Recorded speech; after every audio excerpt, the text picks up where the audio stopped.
webinar. We're going to take you by train, by ship, or by plane into disaster preparedness land. So we're pleased to have you to come to the in February 2020 Extension Disaster Education Network Professional Development Webinar. My name is Gil Finley. I am the Extension State Specialist for Community Economic Development with Kentucky State University. Today, if you don't mind, please jot your name down and your institution in the chat box so we'll know who has joined us today and we have the privilege of sharing this time with. Today's presentation will be the Eden 1890 Action Plan Update.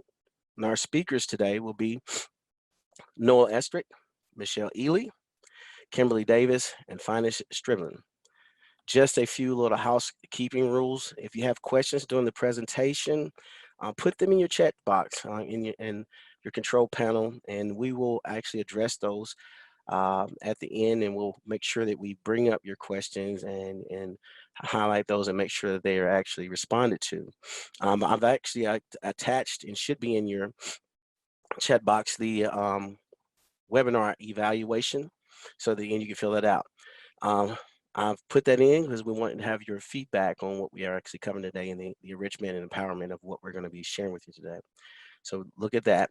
Without further ado, we're coming to the time where our presenters are going to take place and lead you into some wonderful information today. Our presenters again today are Dr. Noel Estwick, Dr. Michelle Eley, Kimberly Davis, and Finis Stribling.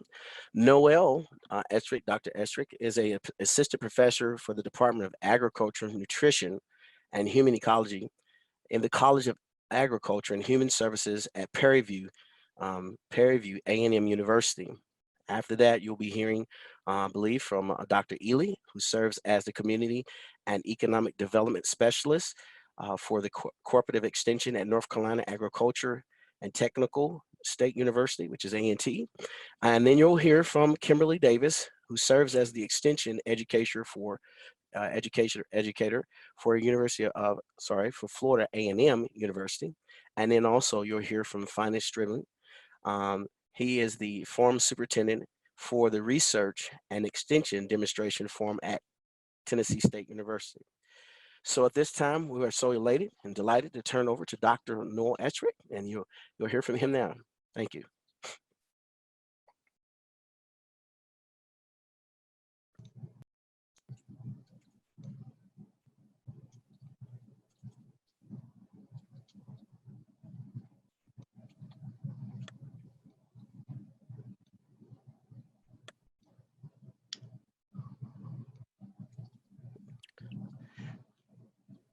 Good afternoon, everyone.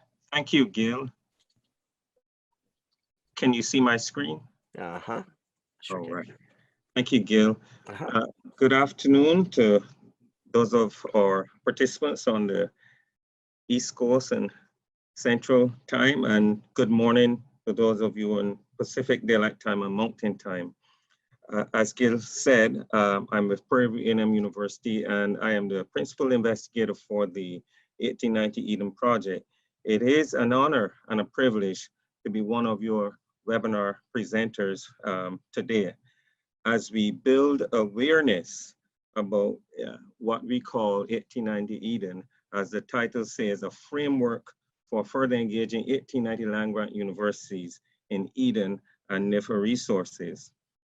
And as we provide this update today on the Eden Action Plan, I just want to preface what I'm going to say by just sharing with some of you, if you're not familiar, that the 1890 land-grant institutions are historically Black universities that were established under the Second Morrill Act of 1890, and they're mostly located in the southern USA.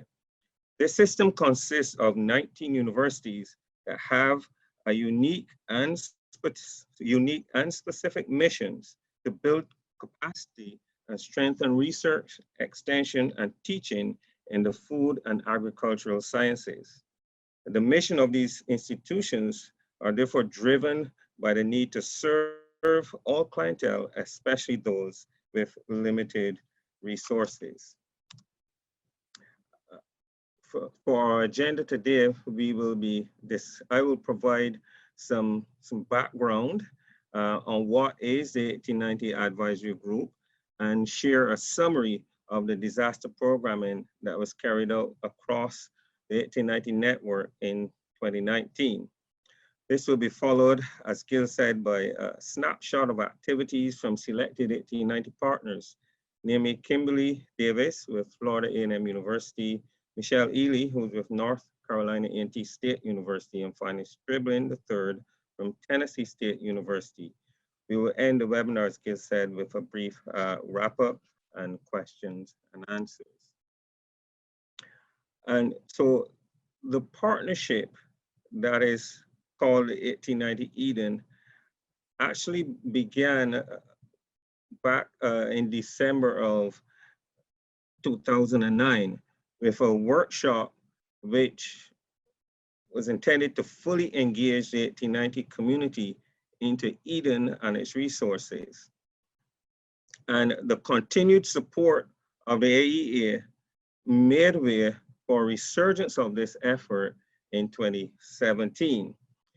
And so in 2017, the Eden Executive funded the consolidation of this partnership by funding the visiting scholar to NIFA and the creation of the 1890 Eden Advisory Group. And the advisory group, the purpose is to provide guidance for the visiting scholar, which was me in 2017, to work with NIFA and Eden. So previous visiting scholars created white papers, but in 2017, NIFA required that an action plan be created in order to, to be created as the major outcome for the visiting scholar activity in order to establish and outline the framework for 1890s to become further engaged in Eden. And as you see on this slide, Prairie View received 20,000 and Tennessee State 10,000 to get this process going and create this action plan. The last bullet there came out of conversations that Finis and I had about this whole process, and maybe he'll speak to it later, but he summed it up as this connection with our universities and with Eden and with NIFA. And he summed it up nicely. He said, Eden is us, and that's what he has been preaching since then. So moving on, the project team is now myself as PI, Finis Stribling, co-PI, Dr. Carolyn Williams from Prairie View, and Abby Hostetler from Purdue University, Eden's communication specialist. On the original team, we also had Steve Kane, who is now retired from Purdue.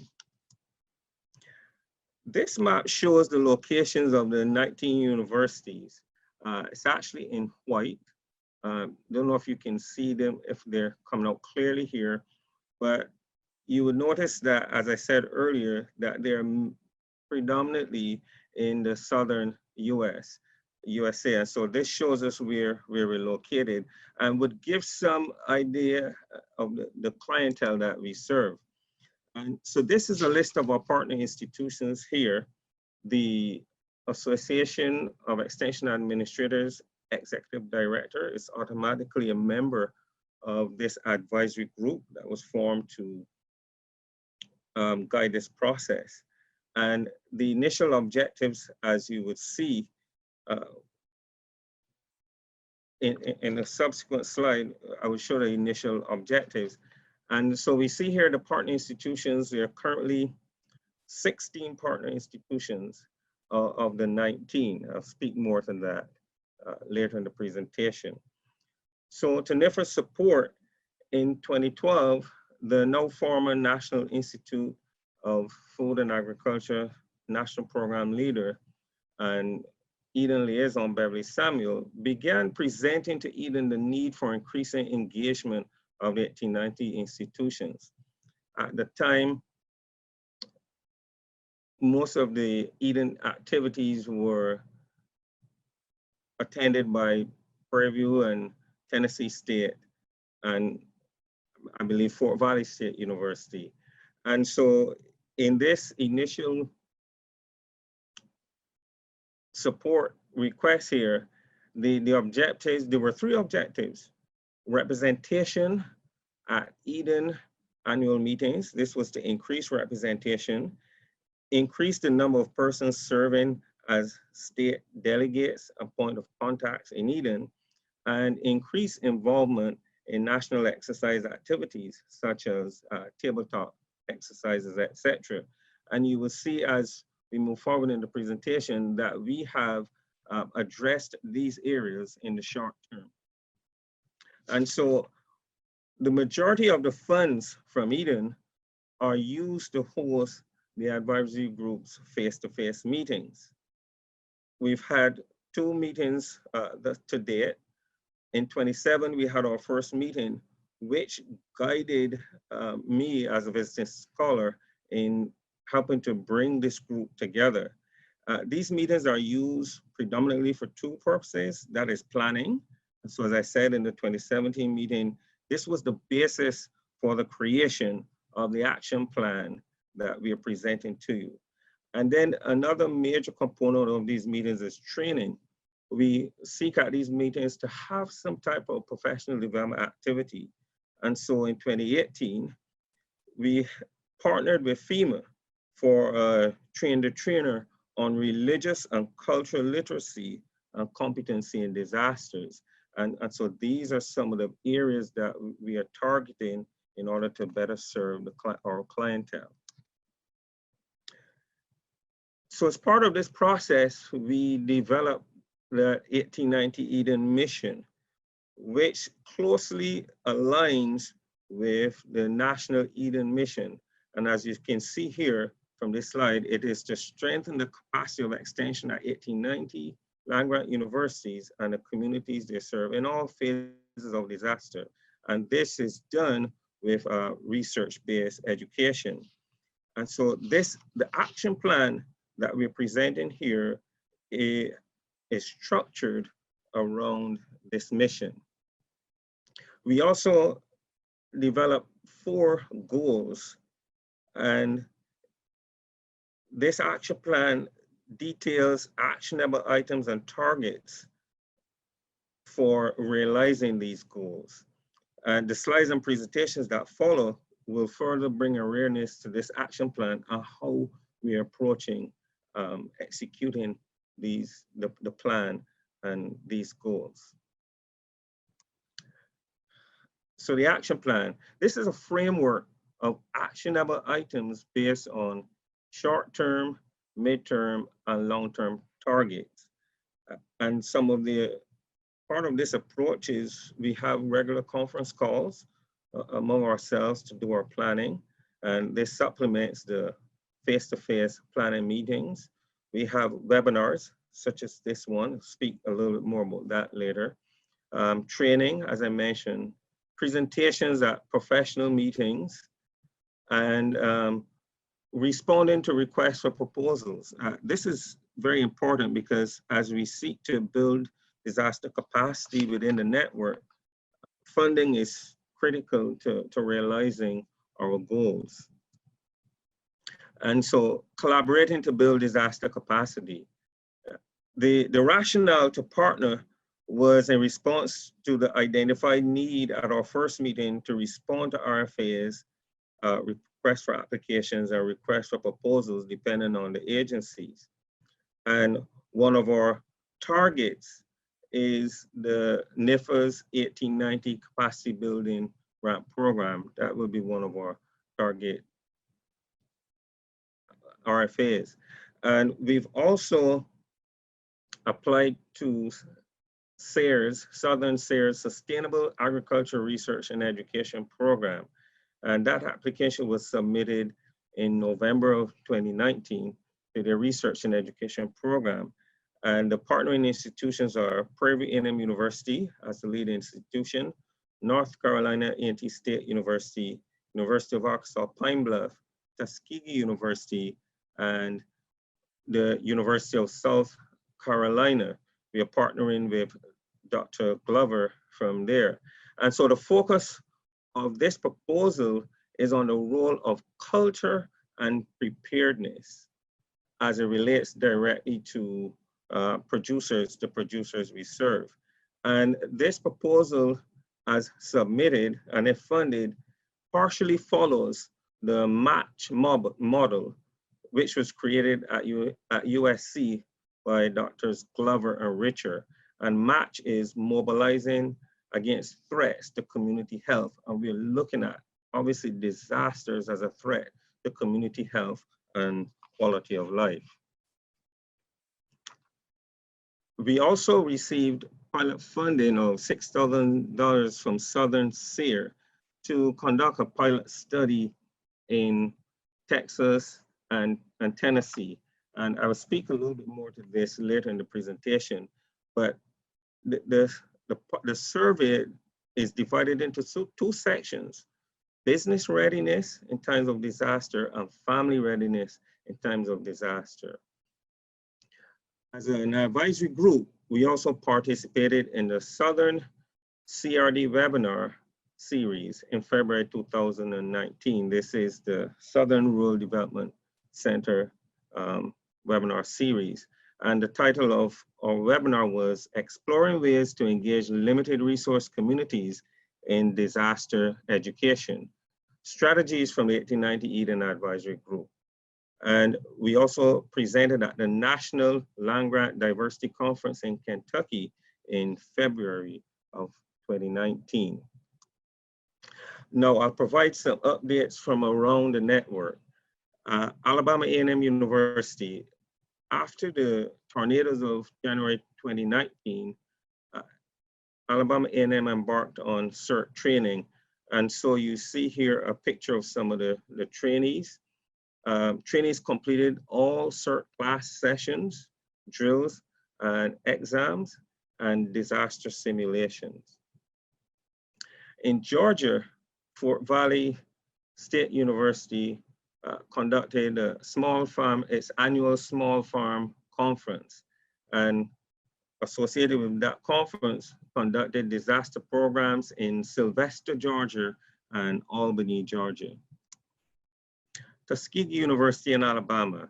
Tuskegee conducted 4 tabletop exercises last year, 1 per quarter, and they covered areas such as oil spills, cyber attacks, train derailments, and tornadoes. And the audience was extension agents, first responders, EMA, and they had an average of 20 participants per exercise. Here in Texas, we conducted some family disaster classes, created fact sheets, and conducted classes in Fort Bend County and Harris County. Those of you who would remember Hurricane Harvey, these were counties that were hit tremendously and impacted. Also in Texas, the advisory group partnered with, and our cooperative extension program here, partnered with the 100 Ranchers of Texas Association for a 1-day workshop on integrating disaster management in farm management planning. You will recall early in the presentation, I said that we piloted this survey in Tennessee and Texas. This 1-day workshop was a major part of that. Utilizing the data from Tennessee, we saw the need in our discussions to develop a workshop series around integrating emergency management planning into farm operations. So this will be an ongoing process, workshop series within the 1890 community.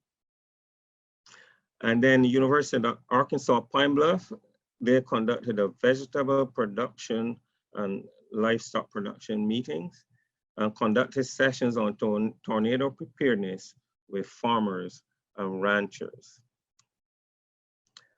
The advisory group members, as listed here, have current members. We currently have 16 of the 19 land grant universities, as I mentioned, sorry about that, active. When we started this process, 13 institutions were represented at our first meeting in 2017, but less of half of these institutions had active delegates or had completed paperwork. We're now at the stage where 15 of the 19 institutions have completed paperwork, and we have commitments from the 16 that are active on the advisory group and from one additional university, Delaware State University. So our target is to get all 19 universities actively involved. At this time, I will transition over to Kimberly as she continues with our snapshots of activities across the 1819 network.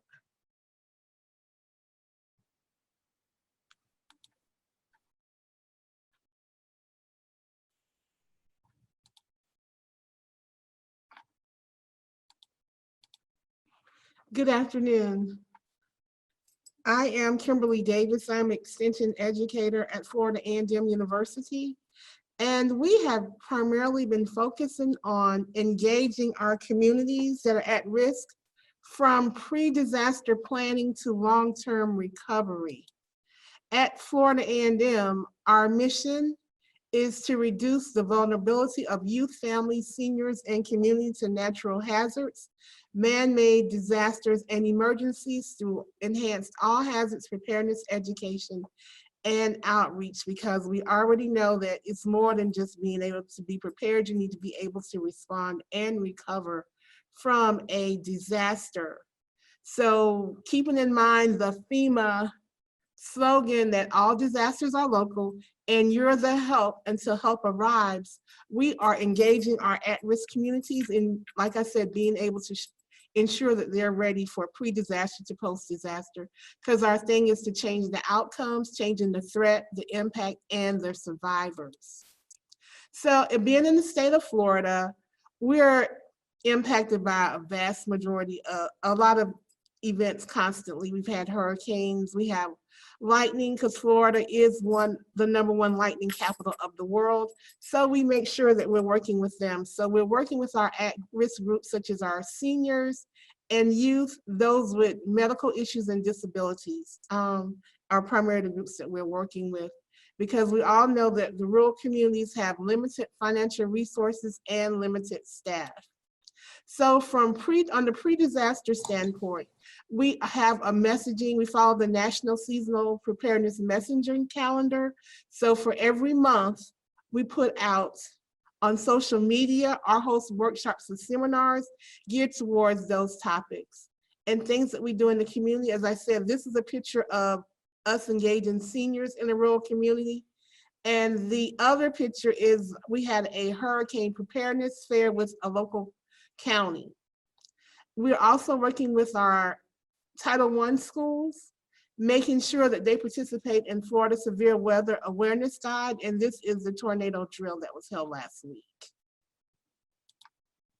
And like I said, we do the social media messaging following the National Seasonal Preparedness Calendar.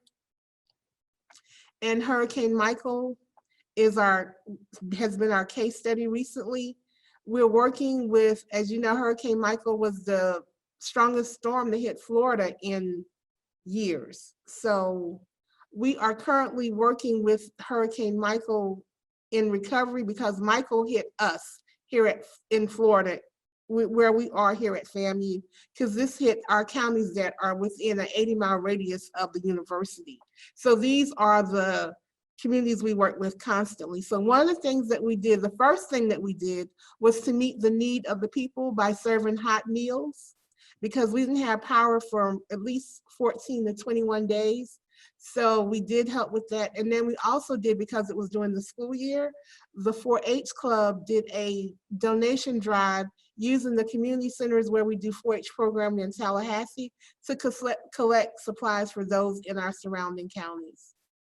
Then we also assisted with the disaster resource assistance, helping with filling out applications and letting the residents know what was available by having one-on-one counseling during the dinners a lot of the times. And one of the success stories, that there were several families that came in that hadn't had food and needed housing needs. So by us having the dinners, they would come in and we were able to get immediate help for those families at that time. So now that we're in the recovery phase, I serve as a member of one of the county's long-term recovery groups. And actually tomorrow and Thursday and Friday, we're actually having a volunteers and donation management class. So our long-term efforts are being pre-planning for the next disaster, doing ongoing education and training, and still identifying unmet needs. So one of the things that we did do, we had a study with what needs to be done with our aging population.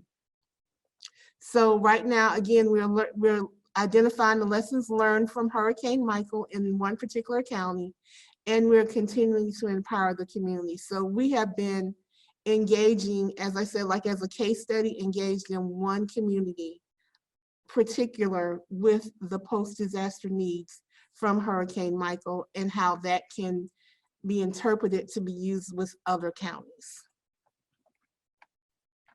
Thank you.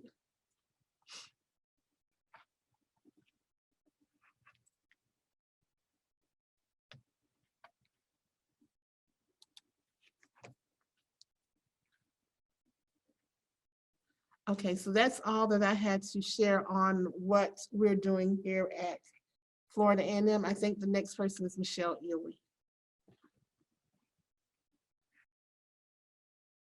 Okay, hi everybody. I'm trying to get everything kind of set up here. Can everybody see my slide? Just let me know. Gil, if you can't see it, just let me know. So as Noel and Kimberly has said that, I think all of us are trying to ramp up the work that we're doing in emergency preparedness. And so thank you again for the opportunity for me to share some of the things that we're doing through Cooperative Extension at North Carolina A&T. And I will say we're still learning. And I feel like that we're newbies on this court, and but definitely would love to hear any feedback you would like to share post this presentation. So with the Cooperative Extension, one of the things that I think kind of helped guided us initially when we started looking at emergency preparedness is that during the time that we identified this as an area of focus, we were also working on our strategic plan. And so the photo that you have there is really our document that we share. And it pretty much outlines the programming priorities that we're going to have through 2021 and how we're going to plan to make some decisions about some of the programs that we need to oversee. And so when we were doing some of our environmental scans, it became very, very clear that preparedness is one of those areas that we needed to elevate, and particularly around the issue of working with low-income and minority communities, because given the fact that they're significantly vulnerable during natural disasters. And the next couple of slides kind of hints to why we feel that this is the case.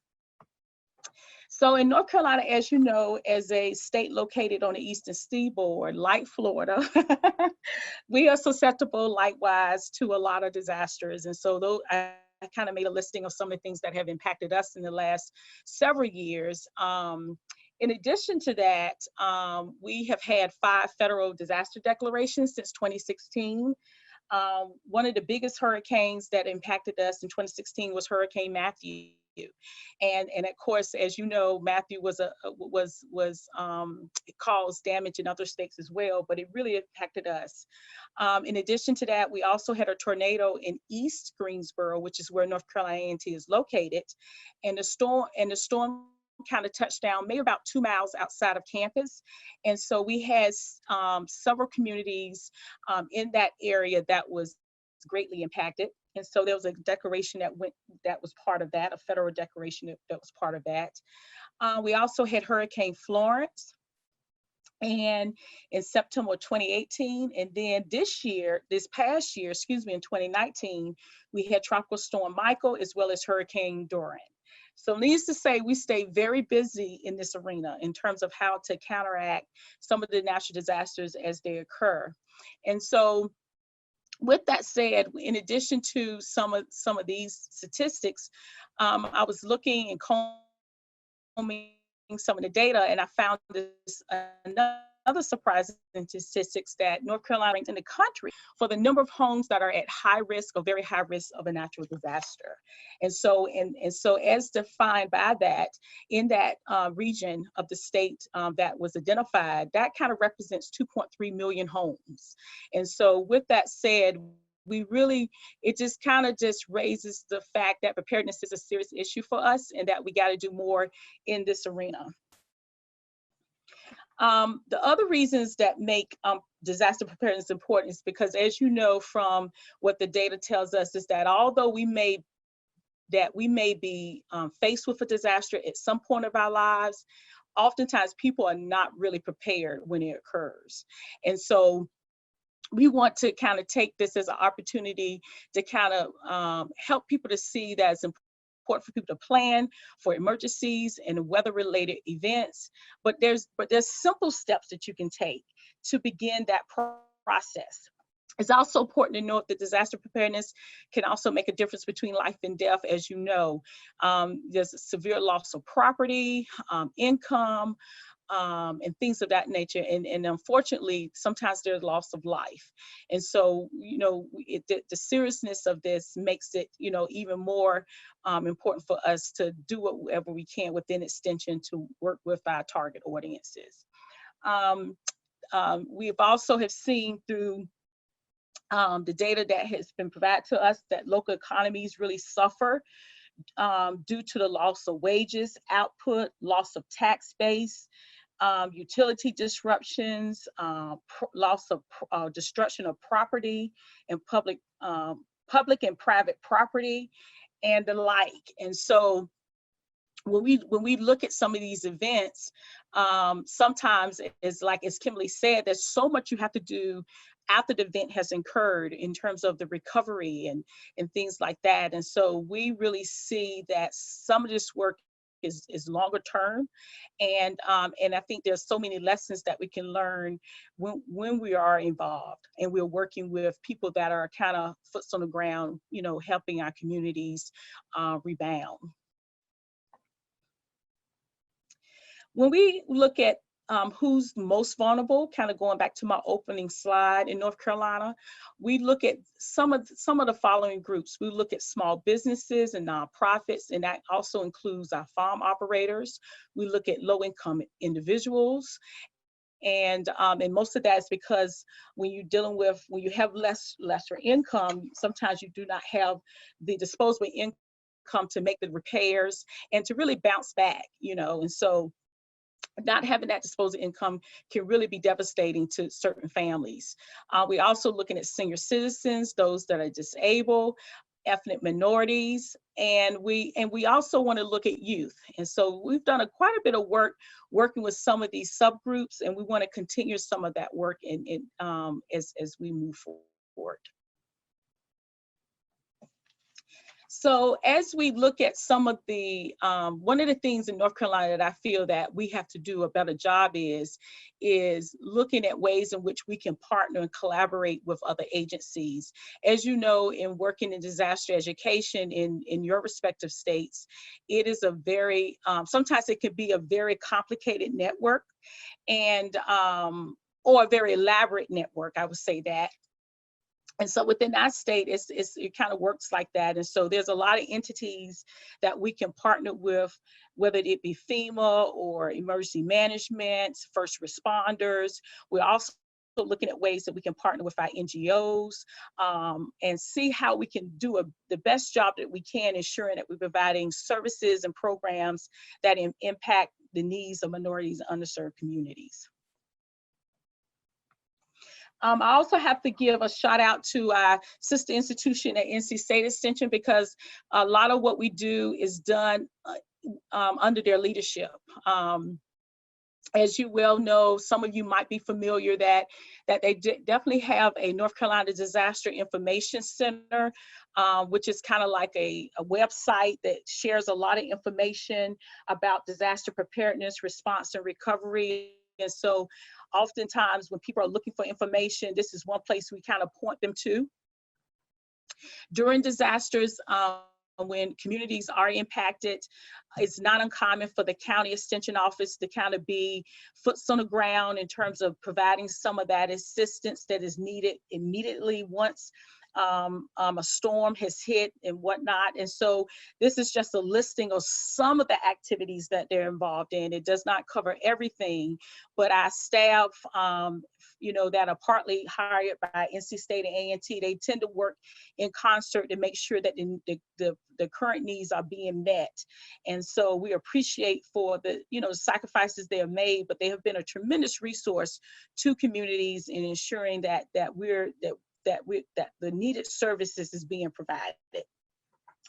In addition to that, I will say, you know, kind of going back to something that Noel had mentioned, that one of the things about the 1890 Advisory Extension Group, it was formed partly because to increase that engagement of 1890 institutions. And so I am happy to present that A&T will be working with NC State in hosting the EATING annual meeting in Raleigh in September. So we look forward to having you here in the fall of the year. The next few slides is really just a snapshot of the kinds of activities that we are currently involved in. It's really just highlighting the things that we did this year. And so I'm just so pleased to report that our agents are actively involved in providing education to local constituents within their counties. And so, for example, in Nash County, the big focus has been around family preparedness, mainly because it kind of goes back to something I said earlier. There's always something that you can do to be better prepared. And so a lot of our agents were looking at, you know, simple strategies that families and organizations can do to create a plan and be, like I say, better responsive in an event that a disaster occurs. And so in Nash County, one of our agents, I think, made outreach to about 80 people. And they did a host of activities around looking at creating a disaster preparedness plan, creating an emergency kit. They also became much more aware of the organizations that are accessible to them to provide assistance before and after disaster. And we also stress the need for families to really protect their important documents. Sometimes there's documents that we have, and we have them in files, we may have them in drawers, we may have them in our cars, you know. And so one of the things that we have been telling families is that documents that you feel that you may have to put your hands on in a moment's notice, you need to have to figure out ways to protect those documents and make sure that you have them in an accessible manner.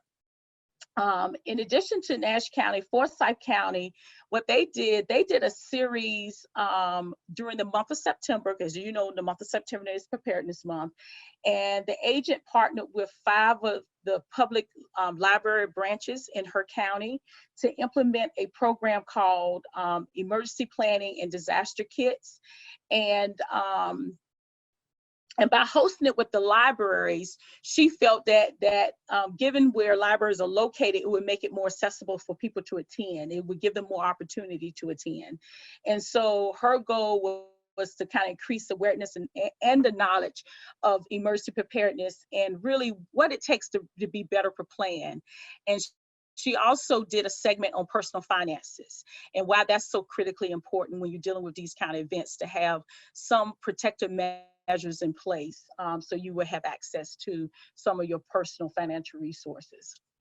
In Hardin County, there was a similar focus as in Forsyth and Nash, but one of the agent there has really had a strong focus looking at how do we work better with community-based organizations. And so she was pretty effective working with churches and childcare centers and other community service providers, kind of looking around this whole notion of the importance of formulating an emergency plan and what are those basic supplies and things that we can have as far as a kit when we need them. And then she talked strongly about communication. If you don't have a communication plan template in place, what are some of the necessary information is needed to be on that plan? And so some of these flyers are some of the things that they use to advocate the programs that they were offering in their counties. And then I also had the fortunate pleasure of having Abby and Carrie McKillop to come down in December. They did a agent training for us. And it kind of focused on the Ready Business curriculum. And they also spent time talking about how, you know, nonprofits and community-based organizations can build their own continuity of operation plan. And so we were really fortunate to get some of that information shared to us. And so we're really looking at opportunities to provide that program to other community-based organizations in 2020. Just to summarize, we also had a couple of resource materials that we currently use. The BioCures fact sheet. We've been doing kind of emergency preparedness, but on the ag side for a number of years now. And so these are some resources that we do have to share, and we can assimilate it to others. One is like I said, a biosecurity fact sheet for small scale producers and hobby owners, and we're fortunate to have it in English as well as Spanish.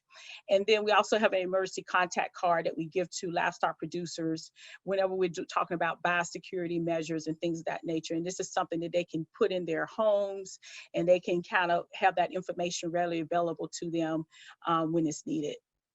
This is just of course, a snapshot of what we're working on in 2020. And we really look forward to what this year will hold.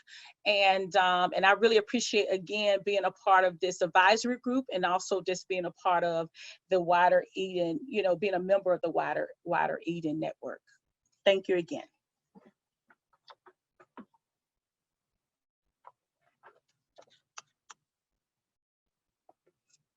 Hello, everyone. My name is Finis Stribling with Tennessee State University. I'm an area extension specialist located in Columbia, Tennessee. And today I want to talk to you all just a little bit about a program that I've started about 5 years ago and how we've integrated disaster education into this program. But for now, I want to just kind of give you kind of a brief history about this program. The name of this program is Tennessee New Farmer Academy. And the Tennessee New Farmer Academy is a beginning farmer educational program that started back in 2014. And basically what it is, a 7-month program where we give a certification to new and beginning and veteran farmers. And with this program, we provide farm business plan, marketing, talk about production, give them a hands-on learning experience, and we also have a farm incubation component. And we also bring in USDA and state resources. And the cost of this program is roughly about $175. And here again, just to let you see some different programs that's a part of this. We do record keeping, business structural liability, ag leadership, marketing. And this year, and I'm talking a little later, we added in disaster education into this program. And we get into production. We talk about goat, sheep, vegetable production, things of that nature. You can see that on the slide.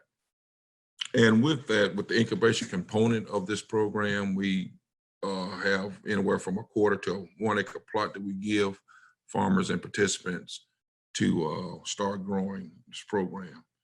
And currently we are located across the state of Tennessee, from Memphis all the way over to Wartburg, close to the Knoxville area. And as part of this program, we also do farm tours so new and beginning farmers can actually go out and see real live working farms. And also just give you a snapshot of the coordinators, Joanne Waterman in West Tennessee, myself here in Middle Tennessee, and Jenny Goodrich in East Tennessee. And I said all that to get to this program that I want to mention. As we talk about disaster education, I think in Tennessee we have a great opportunity with the Tennessee New Farmer Academy. And in August of 2019, I had an opportunity for Noel M from Purview to come to Tennessee and talk about the integrating disaster management and farm management planning, and to really talked to some of these small producers about integrating disaster education into their farms. And with this, we covered several different topics. One, we talked about the background of what Eden was all about and given the background of what the organization was about. We talked about the disaster impact of Tennessee, because agriculture is roughly about a $74.8 billion industry in Tennessee, and we have roughly about 70,000 farms. And I think that's major, and that's a major commerce here within the state of Tennessee. And with that, Noel talked about disaster plans before, during, and after the disaster. What are some of the components and things that farmers should be looking at as relate to developing their disaster plan? And also we talked about disaster assistance, what's available from the state resources, local resources, as well as federal resources. And we had an opportunity to talk about technology application, and particularly the one that was created by North Dakota State, the phone app. And we kind of went through a demonstration showing them what they could do with that app, as well as showing them different apps for the FEMA and also the Tennessee, the TEMA app for the local industry. And with this program, we did a survey, and it was kind of interesting, and it really helped me to see that we have a lot of work to do as it relates to small producers. And with this survey, what we found out, and I'll just go over some of our findings, is one of the questions was, do you currently have a disaster plan for your home? And 80 out of 30 participants, 86.2 answered no. So with that, that's an opportunity for me statewide to make sure that we integrate disaster planning into the 2020 New Farm Academy program. And another question was, do you currently have a disaster plan for your farm? 92.6 answered no. Very interesting. And it says, how many natural or man-made disasters have you been impacted by? And roughly about 86% said at least, well, with the frequency, it was about, let me back up, 25 participants that represented about 86% of them said they had been impacted by natural man-made disaster. And one of the questions was about the participants having adequate knowledge of federal programs and other resources that can help their farm operation in time of disaster. And 79.3 said that they did not have adequate knowledge. So based on the survey that was done about Noel and his presentation, here in the 2020 programming year, myself and Ms. Rita Fleming, who is my counterpart here at Tennessee State, we're going to implement a series of disaster education programs within the Tennessee New Farmer Academy. So hopefully what we're going to do with this is each month, we're going to tackle a topic or segment of disaster education, and hopefully at the end of the 7-month program that each new farmer will have a disaster plan developed for their farm and home.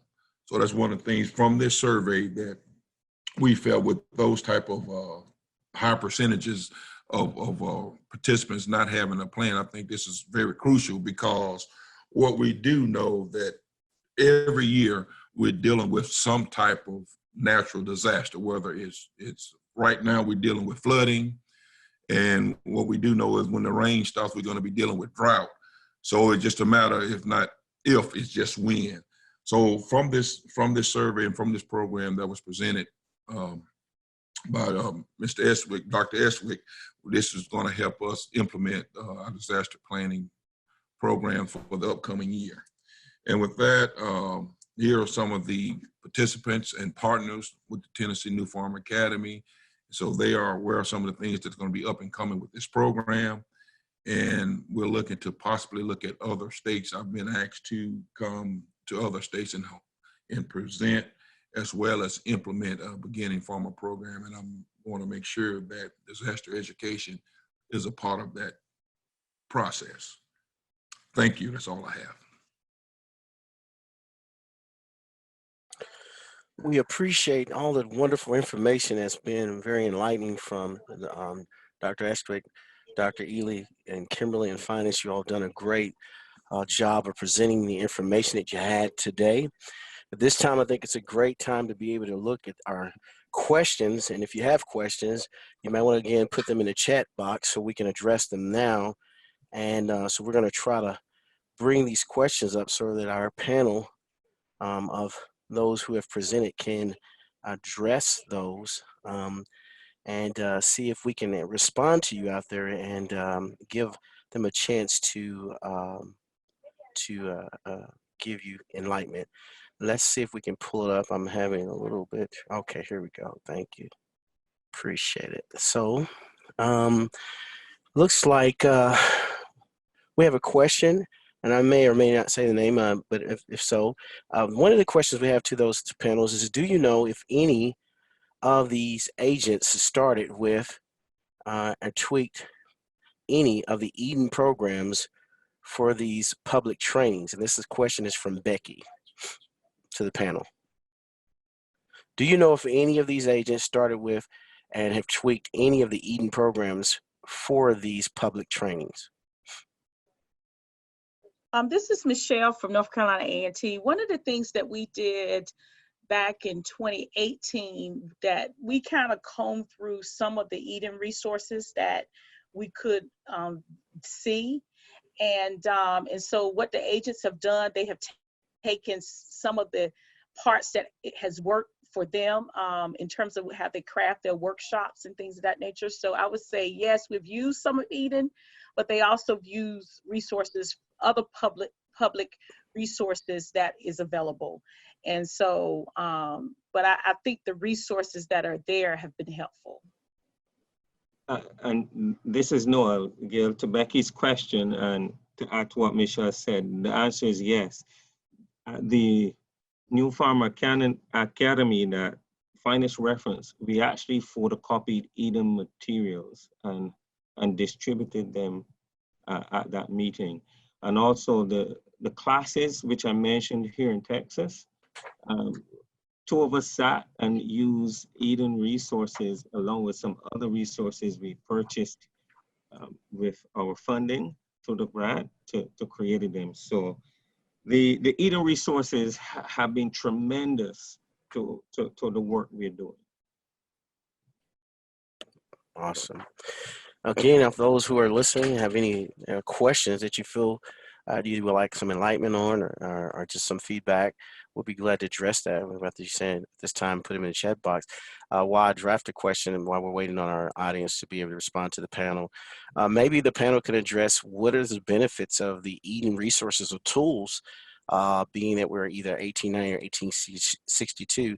How does that best affect? So what are the tools that are available, or how have you seen it increase the populace that you've served as an Eden tool, as a question?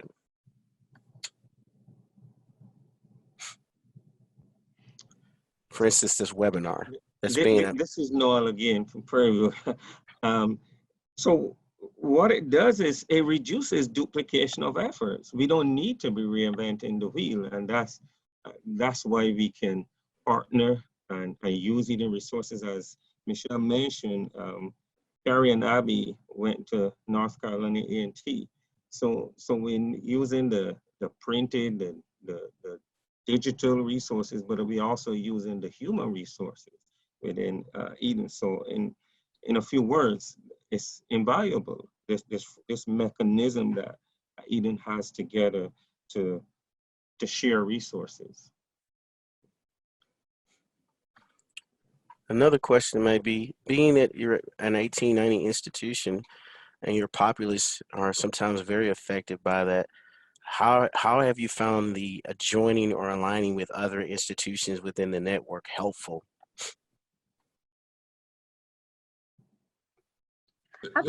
This is Finis, Gil. For me, because I guess, disaster education is really not a plan in my plan of work, and not much in my background, but being involved with Eden, I've learned a lot. So really just learning from the other professionals within the network, because they come from various backgrounds. I know a lot of times when we talk, especially when we meet with the 1890 group, Henry always talk about his farmers and, talks about crop insurance and things like that. And I can relate to that because in my world, I work with small producers. So a lot of times, I call Henry and talk to him about some of the things he's doing, to mitigate risk with his farmers as relate to, crop insurance and other type of federal program. And the beauty about when we go to the national network, I can't remember the lady from Nebraska. She really has some real good information as relate to crops from Nebraska. I know one year she had a lot of good infographics that she presented on, and I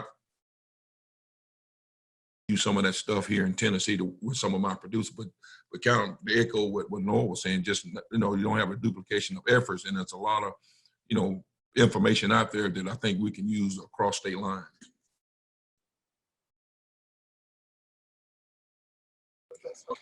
I know, at least for me, this is Michelle Eley at A&T again. I feel like for us, oftentimes I may work with NC State, like work with Sarah Kirby or work with Mike Yoder.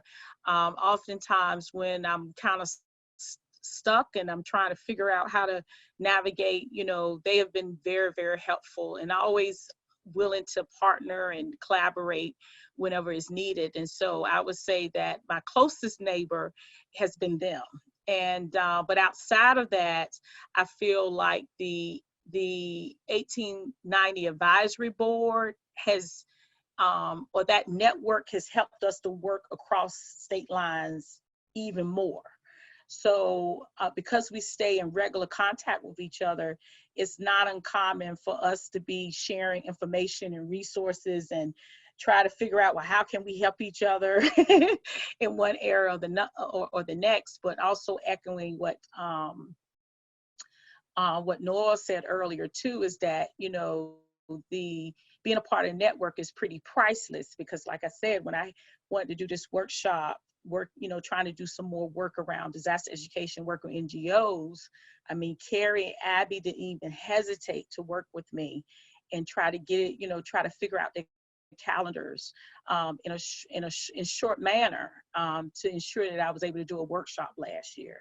So I would say, I think the opportunities are out there. I'm hoping 2020 that we will be able to utilize the resources that are there. I won't say I have exhausted everything, but I hope that there'll be more. I feel that there will be more opportunity to collaborate with other colleagues, but also to utilize what's out there. And this is Noel.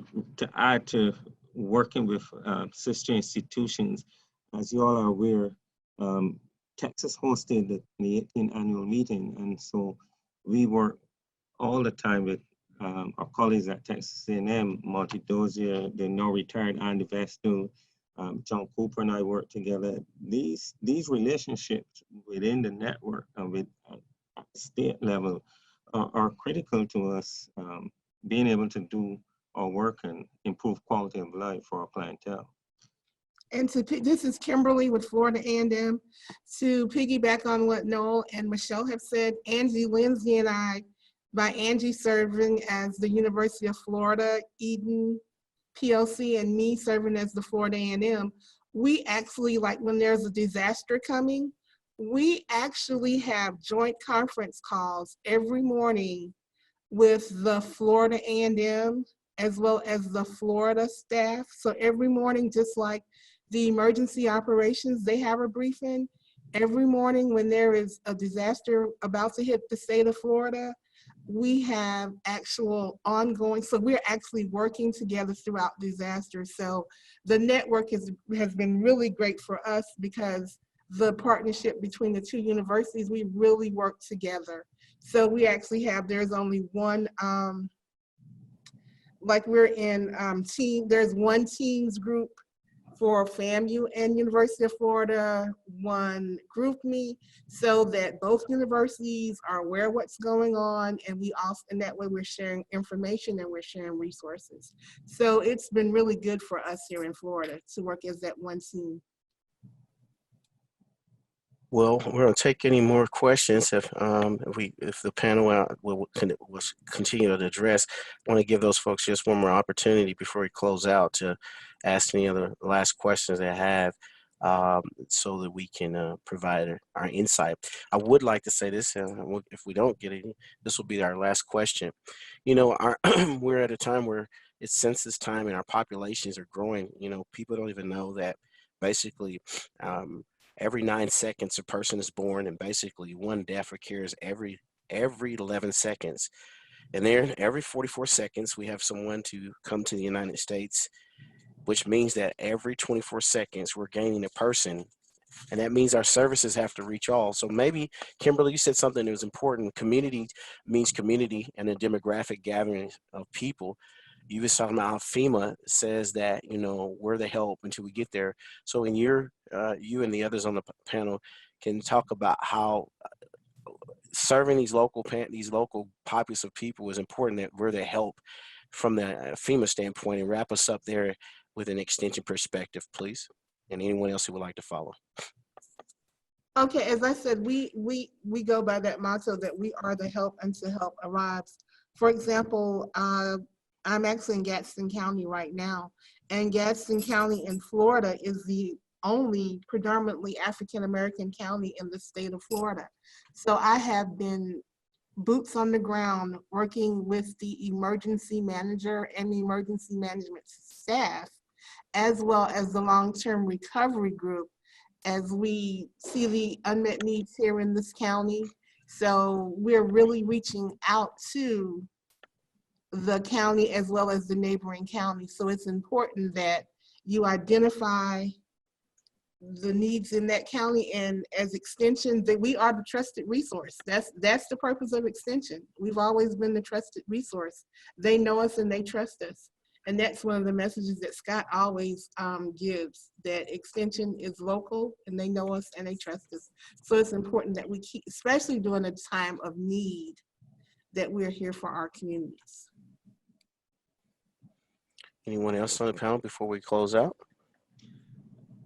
I just want to say thank you for everyone for joining us and for the opportunity to share what we're doing in the advisory group. I don't think I can add anything to what Kimberly said. Well, we've addressed all the actual questions that were presented, and we would like to make sure that you fill out the evaluation that was on the link. Let's see if it's still, hopefully it's still out there. We'll post it again, I believe.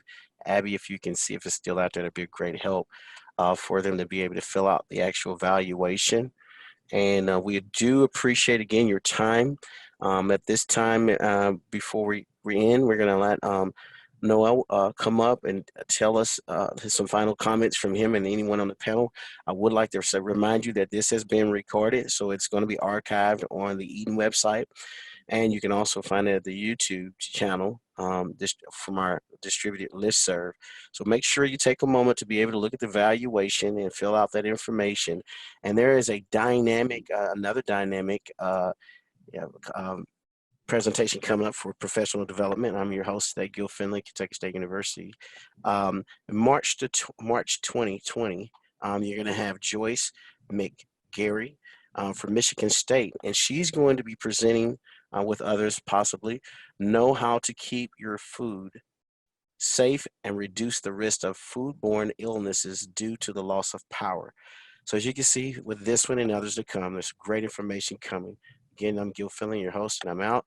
This time we turn over for Noel, and then maybe close as closing remarks, and then possibly Abby. Thank you. Thank you, Gail. In the interest of time, I just want to say that based on the presentations today, we can see clearly that partnerships are key. And I do invite anyone to share ideas with us. We don't know everything, and reach out to us, and we be willing to partner and continue to enhance our disaster programs. Thanks again.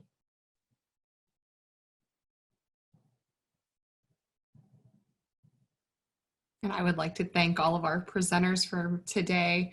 It was a great presentation. Thank you to all of those that took time out of your day to listen in, to hear some of the great work that the 1890s are doing on behalf of Eden and expanding the membership and representation that they bring to the network. I look forward to having everyone join us again on March 10th for Joyce's webinar on food safety and power outages. Thank you.